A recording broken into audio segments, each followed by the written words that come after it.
படிப்படியாக உங்களுடைய மனக்கண்களை திறந்தருளும்படியாக ஜெபிக்கிறோம். இயேசுவின் ஜெபிக்கிறேன் ஜெபங்கள் நல்ல பிதாவே, ஆமென். இன்றைய நாளுக்கான தலைப்பு சேனைகளின் கர்த்தர். சேனை அப்படிங்கிறது நம்ம பார்த்தோம்னா இராணுவம், படை அப்படின்னு சொல்லலாம். ஒரு நாட்டோட வலிமையை அந்த நாட்டோட இராணுவ பலத்தை வச்சு மதிப்பிடலாம். அண்டை நாடுகள்ல இருந்து நம்முடைய நாட்டை பாதுகாக்கிறதுக்கு இராணுவ பலம் எவ்வளோ முக்கியம் அப்படிங்கிறத நம்ம தெரிஞ்சிருப்போம். இராணுவம், சேனை அப்படின்னா அதிகமான வீரர்கள் இருப்பாங்க. அப்போ அந்த வீரர்களுடைய எண்ணம், தாட் எப்படி இருக்கும் அப்படின்னு சொல்லி பார்த்தா, நாட்டை எப்படி பாதுகாக்கணும், மக்களை எப்படி பாதுகாக்கணும், எப்படி ஜெயிக்கிறது, எந்த நேரத்தில் யுத்தம் வந்தாலும் அதுக்கு ஆயுதமாக இருக்கணும் அப்படிங்கிறது அவங்களுடைய எண்ணமாக இருக்கும். இன்னைக்குள்ள தியான பகுதியிலிருந்து நம்ம ஒரு சில காரியங்களை கற்றுக்கொள்ளலாம். 2 சாமுவேல் 6ஆம் அதிகாரம் 1லிருந்து 6வது வசனம் வரைக்கும் பார்த்தோம்னா, தாவீது பெலிஸ்தரை முறியடித்த பின்பு தேவனுடைய பெட்டியை கிபியாவில் இருந்து தாவீது நகரத்துக்கு கொண்டு வர்றது தான் அதில் சொல்லப்பட்டிருக்கு. அதில் 2வது வசனத்துல பாருங்க, கேருபீன்களின் நடுவே வாசமாக இருக்கிற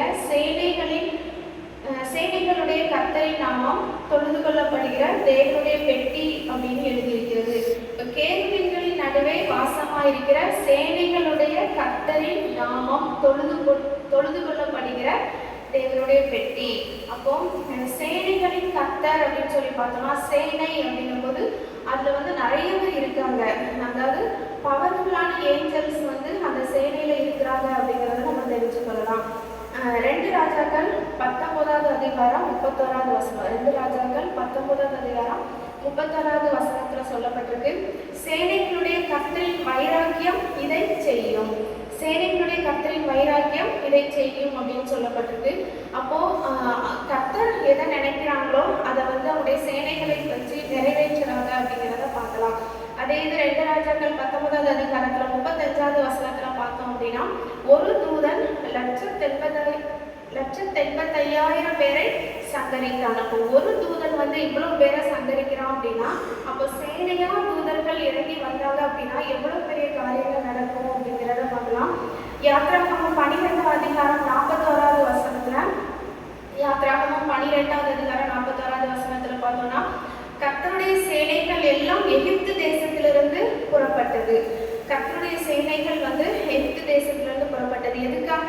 இஸ்ரவேல் ஜனங்களை பாதுகாக்கிறதுக்காக கர்த்தருடைய சேனைகள் புறப்பட்டது அப்படிங்கிறத பார்க்கலாம். அடுத்தது யோசுவா 5வது அதிகாரம் 13, 14, 15 வசனங்களை தியானித்தோம்னா, யோசுவா 5, 13, 14, 15 வசனங்களை தியானிக்கும் போது, உருவின பட்டயத்தோடு நிற்கிறவர் யாருன்னு யோசுவா கேட்டபோது, கர்த்தருடைய சேனையின் அதிபதி அப்படின்னு சொல்றத பார்க்கலாம். கர்த்தருடைய சேனையின் அதிபதி. இப்படி நம்ம கர்த்தருடைய சேனையை குறித்து பார்க்கலாம். அடுத்தது இந்த கர்த்தருடைய நாமத்தை சங்கீதம் 68:4, சங்கீதம் 68:4வது வசனத்துல கர்த்தருடைய நாமத்தை கீர்த்தனம் பண்ணுறோம். அடுத்தது கர்த்தருடைய நாமத்தை நம்ம ஸ்தோத்திரம் செலுத்துறோம், கர்த்தருடைய நாமத்தை நம்ம துதிக்கிறோம், கர்த்தருடைய நாமத்தை நம்ம மகிமைப்படுத்துறோம். அப்படி இந்த கர்த்தருடைய நாமத்தை நம்மளுடைய ஜெபங்கள்ல, நம்மளுடைய பாடல்கள்ல நம்ம அவருடைய நாமத்தை குறித்து நம்ம மகிமைப்படுத்துகிறோம். ஆனா இந்த லெந்து நாட்கள்ல கர்த்தருடைய நாமத்திலிருந்து சேனைகளின் கர்த்தர் எப்படிப்பட்டவர், அந்த சேனைகளின் கர்த்தர் எப்படிப்பட்டவர் அப்படிங்கிற தலைப்புல இருந்து நம்ம கற்றுக்கொள்ளக்கூடிய 2 விஷயங்கள் என்ன அப்படிங்கிறத இந்த காலை நேரத்துல தியானிக்கலாம். அதுக்கு முதலாவது ஏசாயா 6வது அதிகாரம் 2வது வசனம். ஏசாயா 6வது அதிகாரம் 2வது வசனத்துல பாருங்க, சேனைகளின் கர்த்தர் பரிசுத்தர் பரிசுத்தர் பரிசுத்தர் அப்படின்னு சொல்லி எழுதியிருக்கு. சேனைகளின் கர்த்தர் எப்படிப்பட்டவர்? பரிசுத்தர். அப்போ அதுக்கு முந்தின வசனத்துல பாருங்க, சேராபீன்கள் என்ன பண்றாங்க? 2 செட்டைகளை வச்சு முகத்தை மூடுறாங்க, 2 செட்டைகளை வச்சு கால்களை மூடுறாங்க, 2 செட்டைகளை வச்சு பறந்துட்டு இருக்காங்க. அப்போ அவ்வளவுக்கு கர்த்தர் பரிசுத்தரா இருக்கிறார் அப்படின்னு சொல்லி பார்க்கிறோம். நம்ம ஆலயத்துல நம்மளுடைய கைகள் தெரியுது, நம்முடைய கால்கள் தெரியுது, நம்முடைய முகங்கள் எல்லாம் தெரிகிற மாதிரி தான் நம்ம என்ன பண்றோம்? ஆலயத்துல கர்த்தரை ஆராதிக்கிறோம். ஆனா சேராபீன்கள் எல்லாவற்றையும் மூடிக்கொண்டுதான் அவ்வளோ பரிசுத்தரா இருக்கிற கர்த்தரை அவங்க பரிசுத்தர் பரிசுத்தர் என்று சொல்லி கொண்டிருக்கிறத நம்ம பார்க்கலாம். வெளிப்படுத்தல் 15வது அதிகாரம் 4வது வசனத்துல, வெளிப்படுத்தல் 15:4 தேவரின் ஒருவரே பரிசுத்தர் அப்படின்னு சொல்லி எழுதியிருக்கு. தேவன் பரிசுத்தம் உள்ளவர், பரிசுத்தர் அப்படின்னு சொல்லி பார்க்கலாம். லூக்கா 1ஆம் அதிகாரம் 35வது வசனம். லூக்கா 1ஆம் அதிகாரம் 35வது வசனத்துல பார்த்தோம்னா இயேசு கிறிஸ்து எப்படி உருவாகிறார்? பரிசுத்த ஆவியினால, ஸ்திரீ வித்திலிருந்து பரிசுத்த ஆவியினால உருவாக்கப்பட்டார் அப்படின்னு சொல்லி பார்க்கிறோம். அதே போல பரிசுத்த ஆவியானவர் எப்படிப்பட்டவர்? பரிசுத்தம் உள்ள தேவன், பரிசுத்தம் உள்ளவர் அப்படின்னு சொல்லி பார்க்கலாம். இந்த பரிசுத்தம் உள்ள சேனைகளின் கர்த்தரை நாம ஏன் தொழுது கொள்ளணும்? முதல் பாயிண்ட் என்னது? சேனைகளின் கர்த்தர் பரிசுத்தர் அப்படின்னு சொல்லி பார்க்கிறோம். அந்த பரிசுத்தம் உள்ள தேவனை நம்ம ஏன் தொழுது கொள்ளணும் அப்படின்னு சொல்லி பார்த்தோம்னா, லேவியராகமம் 11வது அதிகாரம் 45வது வசனம். லேவியராகமம் 11வது அதிகாரம் 45வது வசனத்திலையும் அதே வசனம் 1 பேதுரு 1ஆம் அதிகாரம் 16வது வசனம். 1 பேதுரு 1ஆம் அதிகாரம் 16வது வசனம். இந்த 2 வசனத்திலையும் என்ன சொல்லப்பட்டிருக்கு அப்படின்னா, நான் பரிசுத்தர் ஆகையால் நீங்களும் பரிசுத்தராக இருப்பீர்களாக. அப்ப சேனைகளின் கர்த்தர் பரிசுத்தரா இருக்கிறாரு. அதே போல நாமளும் எப்படிப்பட்டவங்களா இருக்கணும்? பரிசுத்தமா இருக்கணும் அப்படின்னு சொல்லி வசனம் சொல்லுது. மனுஷனுடைய பார்வையில நாம நீட்டா இருக்கணும், சுத்தமா இருக்கணும் அப்படின்னு சொல்லி நம்ம எதிர்பார்த்து நம்ம அதுக்கு ஏற்ற மாதிரி நடந்துக்கிறோம். ஆனா ஆண்டவருடைய பார்வையில உள்ளார்ந்த வாழ்க்கையில நம்ம சுத்தமா இருக்கிறோமா அப்படிங்கிறத நம்ம நாமளே ஆராய்ச்சி பார்க்கணும். மத்தேயு 23வது அதிகாரம் 25வது வசனத்துல பாருங்க. மத்தேயு 23:25வது வசனத்துல, போஜன பாத்திரங்களின் வெளிப்புறத்தை சுத்தமாக்குகிறீர்கள், உட்புறத்திலோ அவைகள் கொள்ளையினாலும் அநீதத்தினாலும் நிறைந்திருக்கிறது. அப்போ வெளிப்புறத்தை தான் நம்ம என்ன செய்யறோம்? சுத்தமா இருக்கதான். நம்ம வெளியரங்கமா நம்ம சுத்தமா இருக்கணும்னு நினைக்கிறோம். ஆனா உள்ளான வாழ்க்கையில நமக்கு என்னதான் இருக்கு? கொள்ளை இருக்கு, அநீதி இருக்கு அப்படிங்கிறத வசனம் சொல்லுது. அப்போ முதலாவது நம்ம எதை சுத்தமாக்கணும்? உட்புறத்தை சுத்தமாக்கணும். அதே அதிகாரம் 27வது வசனத்துல சொல்லப்பட்டிருக்கு, நம்முடைய வெளிப்புறமான சுதந்திரமானது வெள்ளையடிக்கப்பட்ட கல்லறைக்கு ஒப்பாயிருக்கிறதுன்னு வசனம் சொல்லியிருக்கு.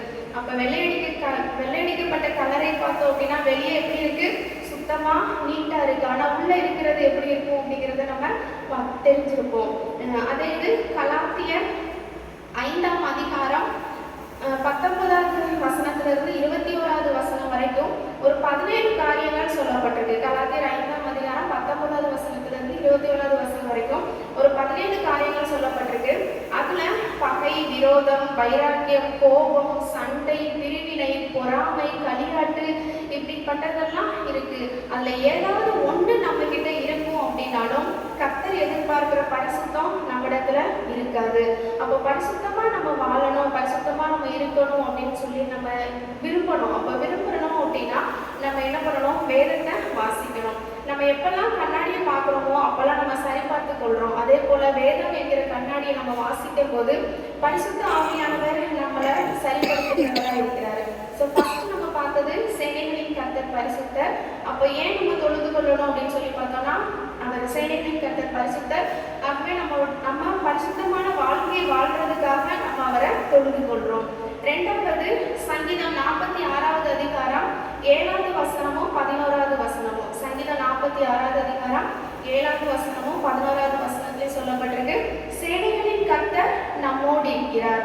சேனைகளின் கர்த்தர் நம்மோடு இருக்கிறார். அப்ப ரெண்டாவது பாயிண்ட் பார்த்தோம்னா சேனைகளின் கர்த்தர் நம்மோடு இருக்கிறவர்.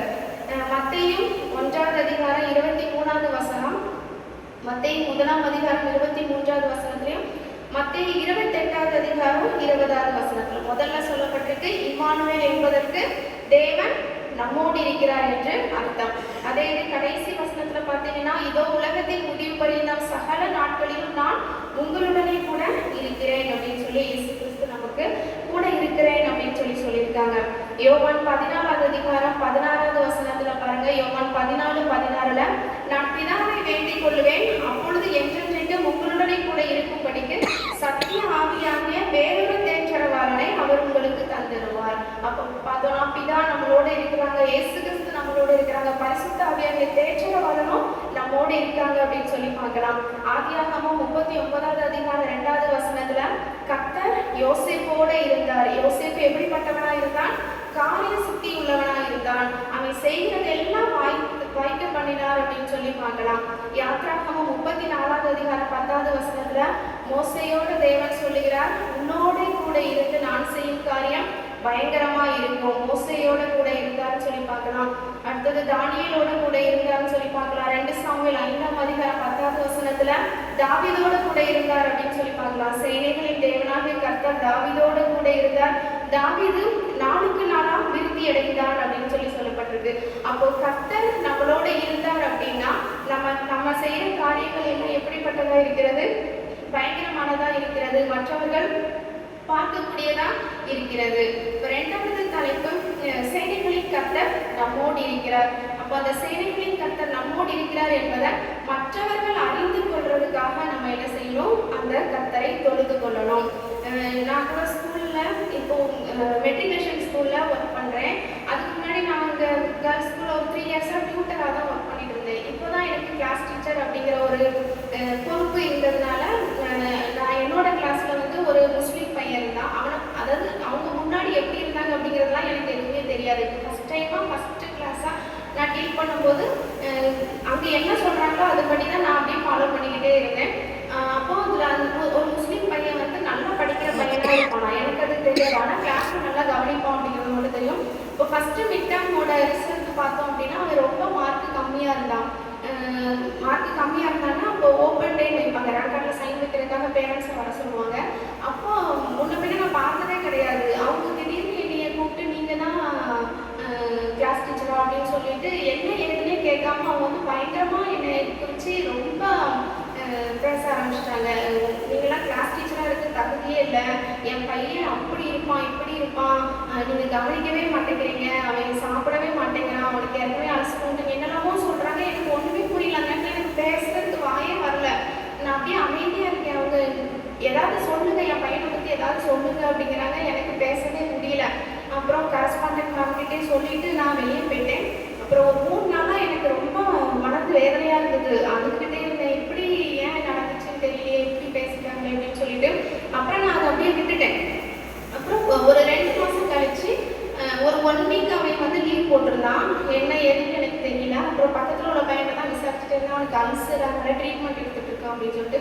அப்புறம் அவங்களாவே எனக்கு ஃபோன் பண்ணுறாங்க. ஃபோன் பண்ணிட்டு ரொம்ப ஒரு ஃப்ரெண்ட்லியாக பேசுகிறாங்க, ரொம்ப பழகின மாதிரி பேசிட்டு கடைசியில் ஒரு வார்த்தை சொல்கிறாங்க, உங்கள் லார்டு கிட்ட உங்கள் காடு கிட்ட என் பையனுக்காக ப்ரேயர் பண்ணிக்கோங்க அப்படின்னு சொல்லி சொல்கிறாங்க. ஸோ இது எதுக்கு சொல்ல வரேன் அப்படின்னா, கர்த்தர் நம்மோடு இருக்கிறார் அப்படிங்கிறத வந்து மற்றவங்க வந்து தெரிந்து கொள்ளணும் அப்படிங்கிறதுக்காக சொல்கிறது. அதாவது நம்ம வந்து என்ன பண்ணணும் அப்படின்னா, நம்மளுடைய வார்த்தைகளால் அவங்கள பேசியோ ஏதாவது சொல்லியோ நம்ம வந்து எதுவுமே பண்ண முடியாது.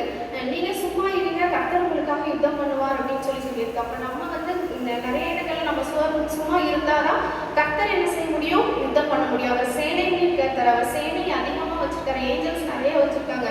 அப்போ அவங்க நமக்காக யுத்தம் பண்ணுவாங்க. நம்ம அந்த நேரத்தில் சும்மா இருக்கணும். ஆண்டவர் தான் இந்த வார்த்தைக்கு ஆசீர்வதிப்பாராக. ஜெபம் பண்ணுவோம். ஆண்டவரே, அப்பா, இந்த வார்த்தைக்காக உங்களுக்கு நன்றி செலுத்துகிறோம்.